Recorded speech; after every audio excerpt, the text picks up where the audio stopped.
Imagine living through 2 years of relentless conflict, 67,000 lives lost, cities in ruin, and hope all but evaporated. Then, out of the blue, comes an ambitious peace plan.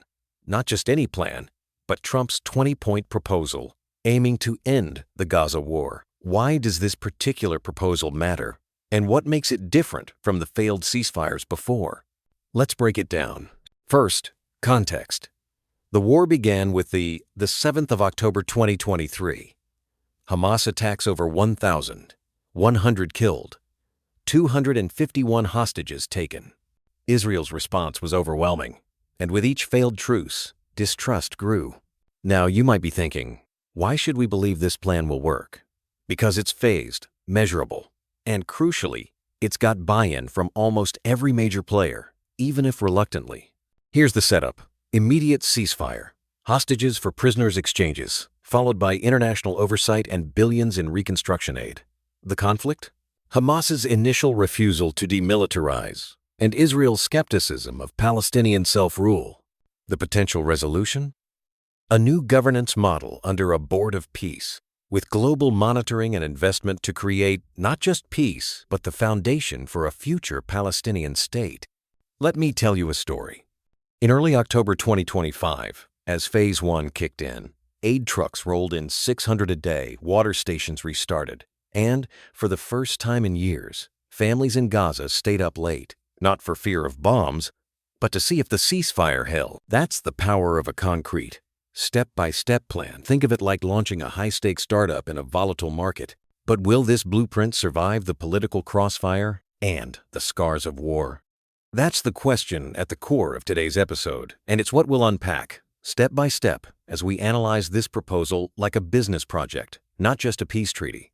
Let's shift gears and look at the proposal as a business strategist might, with a most analysis. Mission, objectives, strategies, and tactics. What's the mission here? To end the Gaza war, achieve durable peace, and turn Gaza into an economically thriving, demilitarized zone. Simple on paper, but the kind of mission statement Fortune 500 companies would envy for its ambition and clarity. Now, objectives. Immediate. Ceasefire and 100% hostage. Prisoner exchange within 72 hours. Medium term. 80% of Hamas's military infrastructure dismantled in 6 months, a tall order. Long term. 50,000 jobs in 2 years, and a roadmap to Palestinian statehood. Think KPIs. Key performance indicators for peace, not profit. Strategies? Leverage U.S. mediation and create a board of peace for oversight. The plan builds momentum by splitting tough tasks into bite-sized pieces, phased implementation, like agile project management. Wondering about tactics? Indirect negotiations in Egypt, real-time monitoring with daily metrics, and amnesty for decommissioning fighters, each a lever to keep the process moving forward. You might be wondering, isn't this just more talk? But here's the twist. Every phase has built-in metrics. If you've ever managed a project, you know what gets measured, gets managed. The conflict? Execution risk if any phase stalls. The resolution? Built-in feedback loops with international monitors to keep momentum and adapt on the fly like a startup pivoting when the market shifts. That's how this proposal aims to bridge high-level vision and boots on the ground reality. Now, let's play devil's advocate and dissect the proposal's internal strengths and weaknesses, plus the external opportunities and threats in true SWOT analysis style. Strengths?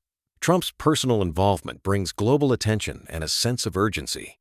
The phased plan means quick wins, like the ceasefire and aid deliveries, can build trust where none existed.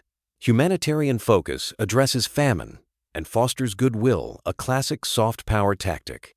But what about weaknesses? Hamas hasn't fully bought into disarmament, and relying on mediators with vested interests, think Qatar and Turkey, who both have ties to Hamas, could spell trouble. Then there's the eye-watering price tag, $50 billion for reconstruction. That's a lot of donor fatigue waiting to happen. Opportunities abound too. If the plan succeeds, Gaza could become the Middle East Riviera. Jobs, investment, and tech-driven rebuilding. Just imagine. Special economic zones attracting Gulf investors, or Saudi and UAE partnerships breathing life into a war-torn economy. The plan even hints at Abraham Accord-style normalization and a future Nobel Prize for Trump. which gives the U.S. extra diplomatic leverage. But threats lurk everywhere. Hardline spoilers on both sides think Israeli far-right or radical Palestinian factions could try to upend the process. And, of course, regional wildcards like Iran might stir the pot if things go sideways. In business terms, the strengths and opportunities here can outweigh the weaknesses, but only if the threats are neutralized through relentless monitoring and adaptive responses. Otherwise, history tells us, the peace dividend quickly turns back into chaos. Next up, zooming out for a pestle analysis: political, economic, social, technological, legal, and environmental factors. Why does this matter?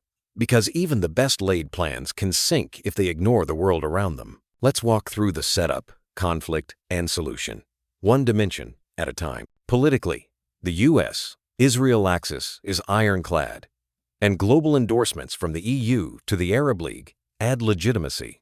But don't overlook domestic risks. Israeli far-right leaders and internal Hamas divisions could spark backlash. Economically, we're talking billions in reconstruction aid and the promise of job creation. Yet, dependence on donor funding and an economy shattered by war are real hurdles. Socially, the plan addresses famine and displacement for 2 million Palestinians while pushing for interfaith dialogue to build tolerance. But here's the conflict. After so much bloodshed, can mistrust and factionalism truly be overcome? Technologically, the International Stabilization Force will use drones and AI for border monitoring. Imagine smart infrastructure like solar-powered hospitals rising from the rubble. But Gaza's limited access to advanced tech could slow progress. Legally, the proposal aligns with international court rulings, with Red Crescent and UN oversight for aid distribution. Still, large-scale prisoner releases raise thorny human rights debates. Environmentally, millions of tons of rubble need clearing, with risk of contamination, yet there's a silver lining. Green rebuilding and cleaner energy solutions could set a new standard for post-war recovery. So here's the resolution. Political and economic drivers are strong, but the plan's real test is in the social and legal trenches. Will they break the cycle, or will old wounds reopen? That's the pestle challenge at play. Let's bring it all together with a spear analysis: strategy, planning, execution, accountability, reporting. If you're thinking, isn't this overkill for a peace plan? Think again. High-stakes ventures demand ironclad accountability, just like a major merger or IPO. The strategy? Phased peace via demilitarization, humanitarian aid, and a governance handoff to a technocratic committee, all under Trump's watchful eye. The plan's roadmap detailing hostages, withdrawals, and daily aid quotas shows meticulous planning. It even has contingency clauses if any actor refuses to comply. Think of it as advanced risk mitigation. Execution began the moment the ceasefire was signed. Task forces coordinated withdrawals, aid trucks lined up at border crossings, and monitors tracked progress in real time. The conflict? Logistical nightmares, safe passage for hostages, rubble removal, and making sure no one's gaming the system. Accountability is where things get interesting. Oversight by a multinational board of peace, with regular audits and daily public updates, even on Trump's own social media feeds. If you're picturing quarterly earnings calls, you're not far off. Every slip, every success broadcasted for the world to see. The big question is this: can rigorous reporting and external pressure keep everyone honest long enough to see real change? The answer, as always, lies in the execution. The groundwork is solid, but the true test of leadership will come when old habits resurface and pressure mounts. So, what have we learned? The Gaza Peace Proposal isn't just a ceasefire, it's a masterclass in strategic project management, wrapped around a region desperate for stability. Every phase is measured, every risk anticipated, and every stakeholder mapped. But like any bold investment, it's only as strong as its weakest link. Now, you might be asking, what can I take away from all this? Here's my answer. Real peace isn't a one-time deal. It's ongoing, adaptive work. Whether you're in business, politics, or just a concerned citizen, the lesson is the same. Align your mission with measurable goals, anticipate risks, build in accountability, and never underestimate the power of external pressures, be it investors or international monitors. Let me leave you with this. If Gaza can go from war-torn devastation to a model of economic renewal and coexistence, then no challenge is too great if tackled with clear-eyed analysis and relentless execution. The world is watching, The stakes are enormous, and the playbook is finally on the table. Will this gamble pay off? Only time and transparent follow-through will tell. Thanks for listening. If you want to dive deeper into any framework or see how these lessons apply to your own projects, let me know. Until next time, keep thinking big and keep asking, what's the real blueprint for lasting change?